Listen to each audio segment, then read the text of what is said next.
শেষ হলো ICC champions ট্রফির বাংলাদেশ ট্যুর। শেষ দিন মিরপুরে হয়েছে প্রদর্শনী। ঘণ্টা দেড়েক হোম অফ ক্রিকেটের মিডিয়া প্লাজায় রাখা হয়েছিল ট্রফি। সেখানে ট্রফি ঘিরে বিসিবির আগ্রহ দেখা যায়নি।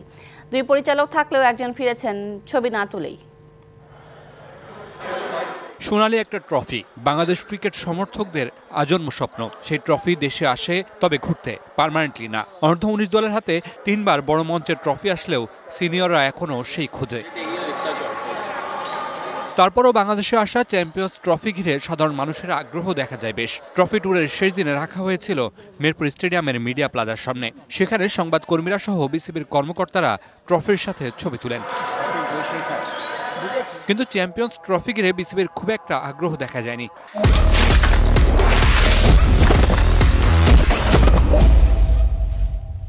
দুই কর্মকর্তা এসেছিলেন, কিন্তু একজন ট্রফির সাথে ছবি তুলেছেন, অন্যজন না তুলেই ফিরেছেন। অনেক সময় আইসিসির কাছ থেকেও চাওয়া হয় বিসিবির কর্মকর্তাদের সাথে তোলা ছবি।